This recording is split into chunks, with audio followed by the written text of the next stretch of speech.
Hello everyone, hope you all are in pink of your health. Always follow precautions for your safety. I am Akshay Sharma and in this video lecture we are continuing the topic properties of second and third row transition elements. In previous lecture we discussed atomic radii, ionic radii, densities and learn about melting and boiling point for second and third transition series. And now we discuss about the trends for ionization enthalpies shown by these elements. जैसा कि आप जानते ही होंगे, ionization enthalpy या ionization energy उस energy को बोलते हैं जिससे हम आउटर मोस्ट शेल से एक इलेक्ट्रॉन को ऑर्बिटल से बाहर की तरफ निकालते हैं, एटम से बाहर निकालते हैं, उसको बोलते हैं आयनाइजेशन एंथैल्पी। और जो ट्रांजिशन एलिमेंट्स हैं उनकी आयनाइजेशन पोटेंशियल की वैल्यू एस ब्लॉक एलिमेंट्स और पी ब्लॉक एलिमेंट्स के बीच में लाई करती है। और जो आयनाइजेशन एनर्जी का ट्रेंड है वो जो वैल्यूज़ हैं न्यूमेरिकली वो 500 किलो जूल से लेकर के 1000 किलो जूल तक वेरी करती हैं। सेकंड और थर्ड रो ट्रांजिशन एलिमेंट्स जो हमने पीछे समझा था एटॉमिक रेडियाई ऑलमोस्ट सिमिलर होता है, तो जो सिमिलर साइज़ होने की वजह से आयनाइजेशन एनर्जी का जो वेरिएशन है वो भी बहुत ज़्यादा कम होगा। यानी ये दोनों सीरीज़ के elements almost similar ionisation enthalpies की वैल्यूज़ शो करते हैं। अगर कंपेयर करें तो सेकंड ट्रांजिशन सीरीज़ की ionisation values first transition series की आयनाइजेशन वैल्यूज़ से कम होती है, लेकिन जो थर्ड ट्रांजिशन सीरीज़ है उस पूरी सीरीज़ की जो कंपेरेबल आयनाइजेशन एंथैल्पीज़ की वैल्यूज़ हैं वो हायर हैं then first and second transition series. ऐसा होता है due to lanthanide contraction. Third series में लेंथेनम को छोड़ करके बाकी सब एलिमेंट्स में लेंथेनाइड कॉन्ट्रैक्शन होगा।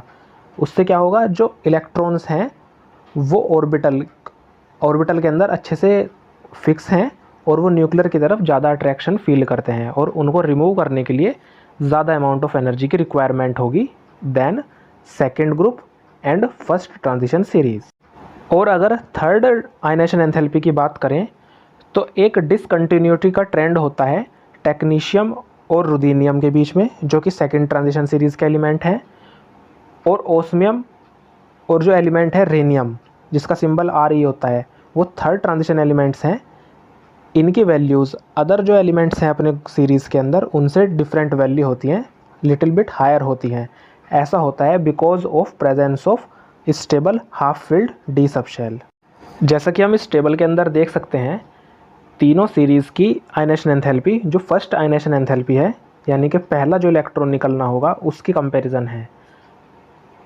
तो जो थर्ड सीरीज़ है लेंथेनम वाली, जो कि ग्रीन लाइन से शो कर रखा है, लेंथेनम की आयनाइजेशन एंथैल्पी बहुत कम होती है और वो एकदम से रैपिड इंक्रीज़ करती है। और ये थर्ड ट्रांजिशन सीरीज़ है maximum first ionisation enthalpy show करता है because of lanthanide contraction.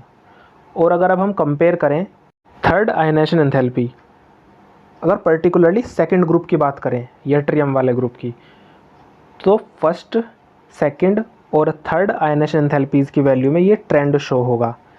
Always first enthalpy से ज़्यादा होगी सेकंड आयनाइजेशन एंथैल्पी और सेकंड आयनाइजेशन एंथैल्पी से ज़्यादा होगी थर्ड आयनाइजेशन एंथैल्पी। ऐसा होता इसलिए है क्योंकि जब भी एक इलेक्ट्रॉन निकलेगा तो एलिमेंट पर क्या आएगा, इलेक्ट्रोपॉजिटिव चार्ज, और इलेक्ट्रोपॉजिटिव चार्ज और रिमूवल किसका करना है, निगेटिव चार्ज इलेक्ट्रॉन का।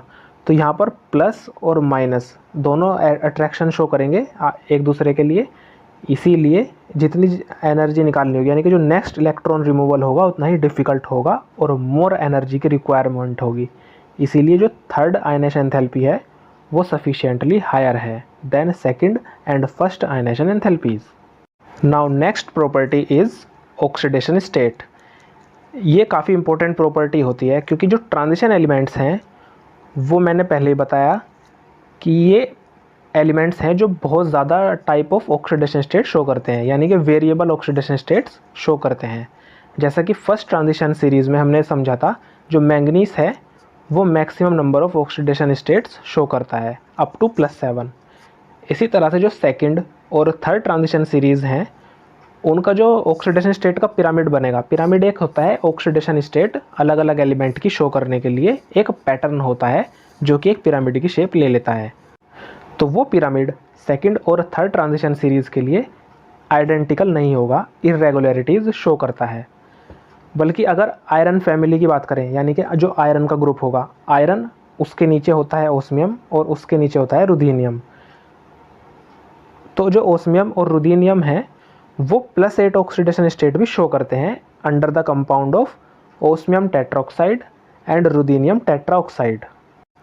और थर्ड ट्रांजिशन सीरीज़ का एलिमेंट जो रीनियम है वो वाइडेस्ट रेंज शो करता है ऑक्सीडेशन स्टेट के लिए, -3 से लेकर के +7 तक। इसकी इतनी इस रेंज के अंदर बहुत सारी अलग अलग स्टेबल ऑक्सीडेशन स्टेट्स होती हैं। और ये फिगर के अंदर हम देख सकते हैं पिरामिड शो कर रखा है तीनों ग्रुप के लिए, तीनों सीरीज़ के लिए, फर्स्ट, सेकंड और थर्ड ट्रांजिशन सीरीज़ के लिए। जो फर्स्ट ट्रांजिशन सीरीज़ है उसका पिरामिड एक अरेंज है, एक पर्टिकुलर पैटर्न पर अरेंज है, और जो मैंगनीज है वो मैक्सिमम ऑक्सीडेशन स्टेट शो कर रहा है, जो कि रेड डॉटेड लाइन से शो हुआ है। पर अगर हम बात करें सेकंड ट्रांजिशन सीरीज़ में, ये जो पिरामिड है वो थोड़ा डिस्टोर्टेड हो जाता है, बीच में कुछ ऑक्सीडेशन स्टेट्स गायब हैं। टेक्नीशियम के बाद जो एलिमेंट है रुदीनियम वो maximum number of oxidation state show कर रहा है सेकंड ट्रांजिशन सीरीज़ में। और अगर अब बात करें थर्ड ट्रांजिशन सीरीज़ के अंदर, उसका पिरामिड में काफ़ी इरेगुलरिटी शो करता है। जो लास्ट का एलिमेंट है मरकरी वो +1 और +2 दोनों ऑक्सीडेशन स्टेट्स में एग्जिस्ट करता है। पर जो मिडिल एलिमेंट्स हैं ओस्मियम और टंगस्टन, ये वेरिएबल और wide range of oxidation states show करते हैं। तो कुल मिलाकर के यहाँ पर क्या है, फर्स्ट ट्रांजिशन सीरीज़ का जो ऑक्सीडेशन स्टेट का पिरामिड बनता है वो एक रेगुलर पैटर्न पर बेस्ड होता है, पर सेकंड और थर्ड ट्रांजिशन सीरीज़ में ऐसा नहीं होता। इस टेबल में सेकंड ट्रांजिशन सीरीज़ के अलग अलग एलिमेंट्स की ऑक्सीडेशन स्टेट्स जो स्टेबल हैं वो शो कर रखी हैं, और साथ ही ब्रैकेट्स जहाँ लगे हुए हैं उसका मतलब है कि वे ऑक्सीडेशन स्टेट्स अनस्टेबल हैं, काफ़ी स्टेबल नहीं हैं।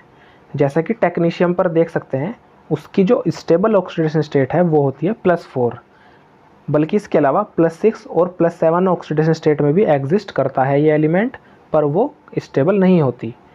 और लास्ट में अगर चलें, सिल्वर +1 +2 दोनों स्टेबल ऑक्सीडेशन स्टेट होती हैं, और +3 ये शो करता है काफ़ी रेयर कंडीशन में, और जो कैडमियम है वो सिर्फ +2 ऑक्सीडेशन स्टेट शो करता है।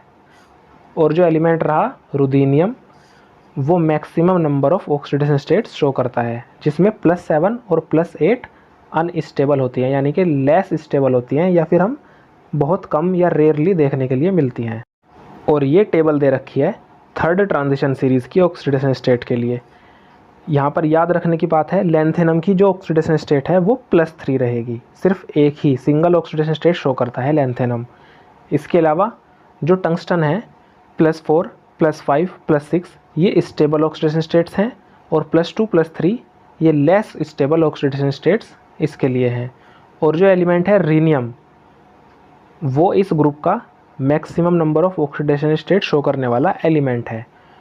और यहाँ पर ये ट्रेंड देखने को मिल रहा है कि रुदीनियम के बाद ओस्मियम, इरिडियम, प्लेटिनम, गोल्ड की तरफ ऑक्सीडेशन स्टेट्स की जो शो करने की वेरिएबिलिटी है वो कम होती चली जाती है। और जो प्लेटिनम और गोल्ड हैं वो ऑलमोस्ट नोबल या फिर इनर्ट एलिमेंट की तरह बिहेव करते हैं। जो गोल्ड है Au वो +1 और +3 ऑक्सीडेशन स्टेट में एग्जिस्ट करता है, और जो लास्ट एलिमेंट है मरकरी वो +1 और +2 ऑक्सीडेशन स्टेट रखता है। अगर Hg 1 पॉजिटिव है तो उसको बोलते हैं मरकरस आयन, और अगर Hg 2 पॉजिटिव है तो उसको बोलेंगे मरकरिक आयन। इन दोनों सीरीज़ के जो एलिमेंट्स हैं ना, उनकी जो स्टेबल ऑक्सीडेशन स्टेट्स हैं, जो हायर ऑक्सीडेशन स्टेट्स जो स्टेबल हैं, वो ऑक्साइड्स और फ्लोराइड्स में सबसे ज़्यादा होती हैं। इसके अलावा इन टेबल में हम देख सकते हैं वेरियस हैलाइड्स या ऑक्साइड्स बने हुए हैं इन एलिमेंट्स के, +2 +3 +4 +5 ये लिखी हुई हैं ऑक्सीडेशन स्टेट, और ये साइड में लिखे हुए हैं एलिमेंट्स। तो जो एलिमेंट ऑक्साइड या हैलाइड्स की फॉर्म में जो ज़्यादा स्टेबल ऑक्सीडेशन स्टेट रखेगा और कंपाउंड बनाएगा उसका सारा चार्ट है।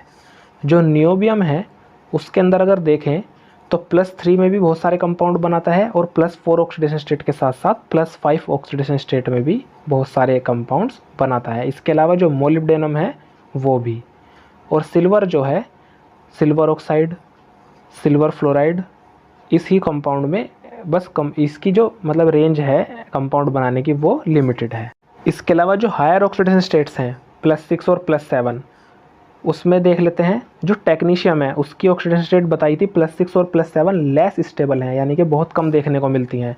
+7 ऑक्सीडेशन स्टेट कब देखने को मिलती है? टेक्नीशियम हेप्टाऑक्साइड में, Tc2O7 कंपाउंड में। और +6 कब? Technetium hexafluoride, TcF6। इस तरीके से जो पैलेडियम और सिल्वर हैं वो हायर ऑक्सीडेशन स्टेट्स शो नहीं करते हैं। इसी तरह से ये चार्ट दे रखा है थर्ड रो ट्रांजिशन सीरीज़ के लिए ऑक्साइड्स और हैलाइड्स में, to show their stable oxidation states in various compounds. अगर टंगस्टन की बात करें तो टंगस्टन +3, +4, +5 सब में एग्जिस्ट करता है स्टेबल कंपाउंड की तरह। +5 में बना लेता है वो WF5 कंपाउंड। ऐसी +4 स्टेट में होता है tungsten chloride, tungsten tetrachloride, WCl3। और इसके अलावा जो टंगस्टन के अगला कंपाउंड है रेनियम, जो maximum number of oxidation state show करता है इस सीरीज़ के अंदर, वो भी वेरिएबल कंपाउंड्स बना लेता है। और जो लास्ट के एलिमेंट्स हैं गोल्ड और मरकरी, गोल्ड जो है वो +3 में सबसे ज़्यादा कंपाउंड बनाता है हैलाइड्स और ऑक्साइड्स में, और मरकरी जो है +2 और +1 ऑक्सीडेशन स्टेट्स के अंदर कंपाउंड बना लेता है। और इस टेबल से हम देख सकते हैं ओस्मियम की जो हाईएस्ट ऑक्सीडेशन स्टेट है वो +8 तक थी। और यहाँ पर कंपाउंड्स में हम देख सकते हैं ओस्मियम जो है +7, +6 और +8 में भी कंपाउंड बना लेता है। इसीलिए जो ओस्मियम है वो कंपाउंड क्या करता है? मैक्सिमम +8 तक ऑक्सीडेशन स्टेट्स शो करता है। सो आई होप आपको ये सारे कंपाउंड्स देख करके क्लियर हो गया होगा कि कौन कंपाउंड है जो हायर ऑक्सीडेशन स्टेट शो करता है और कौन सा कंपाउंड है जो लिमिटेड ऑक्सीडेशन स्टेट्स शो करता है। अब अगर बात करें इन एलिमेंट्स की जो रिएक्टिविटी ऑर्डर है उसकी, तो कुछ एलिमेंट्स जो हैं वो ज़्यादा रिएक्टिव होते हैं, यानी कि जो मिनरल एसिड्स हैं, नाइट्रिक एसिड, सल्फ्यूरिक एसिड, इनके साथ अगर इनको रिएक्टिविटी करवाई जाए तो हाइड्रोजन लिबरेट कर देते हैं, यानी कि खुद का ऑक्सीडेशन कर लेंगे। और कुछ कंपाउंड ऐसे भी हैं जो रिएक्ट नहीं करते, बहुत कम रिएक्ट करते हैं, जिसको हम इनर्ट या नोबल भी बोल सकते हैं, जैसे कि प्लेटिनम हो, गोल्ड हो और पैलेडियम हो। इनको हम काफ़ी यूज़ करते हैं एज इनर्ट इलेक्ट्रोड्स। यहाँ समझने की बात यह है कि जो लो रिएक्टिविटी है वो क्यों है। इसके रीजंस हैं high enthalpy of sublimation, high ionisation energies and low enthalpy of solution. ये 3 फैक्टर हैं उन एलिमेंट्स के लिए, प्लेटिनम टाइप एलिमेंट्स के लिए, कि वो इनर्ट बिहेवियर शो करते हैं। और जो टेंडेंसी है नोबल कैरेक्टर या इनर्ट कैरेक्टर शो करने की, वो प्लेटिनम मेटल्स में ज़्यादा है, जैसे rhodium, palladium, ruthenium, platinum, iridium, osmium और गोल्ड। इसी वजह से इन एलिमेंट्स का यूज़ किया जाता है ऑर्नामेंट्स बनाने में या फिर ऐसे यूटेंसिल्स बनाने में, ताकि जिसको हम हर कंडीशन में, acidic condition, basic condition, moisturizer, इन कंडीशंस में यूज़ कर सकें, ताकि इन पर कोई भी कोरोजन या कोई भी नेगेटिव इफेक्ट ना हो। अब अगर मैग्नेटिक प्रॉपर्टीज़ की बात करें इन दोनों सीरीज़ के एलिमेंट्स की, तो ये हैवियर एलिमेंट्स लो स्पिन कंपाउंड्स बनाते हैं। 2 तरीके कंपाउंड बनते हैं डी ब्लॉक एलिमेंट से, एक हाई स्पिन कंपाउंड्स और लो spin compounds. High spin compounds होते थे जो कंबाइन कर देते हैं लिगेंड के एलिमेंट को, और लो स्पिन एलिमेंट्स जो कंबाइन नहीं करते। और इनका जो रीज़न है लो स्पिन कंपाउंड बनाने का, वो है इनकी ऑक्सीडेशन स्टेट या फिर इनकी इलेक्ट्रॉनिक कॉन्फ़िगरेशन। पर उससे पहले हमें ये समझना होगा कि अगर कोई एलिमेंट है जिसके पास ओड नंबर ऑफ इलेक्ट्रॉन्स हैं, तो जो जनरली केस होता है वो ये है कि एक अनपेड इलेक्ट्रॉन बच जाता है, जिससे कंपाउंड पैरामैग्नेटिक होता है। और अगर किसी एलिमेंट के पास इवन नंबर ऑफ इलेक्ट्रॉन्स हैं, डी इलेक्ट्रॉन्स, तो वो कंपाउंड ज़्यादातर डायमैग्नेटिक कंपाउंड बन जाता है। और जो एलिमेंट्स हैं 4D और 5D सीरीज़ के, वो प्रीफर करते हैं लॉन्गर स्प्लिटिंग।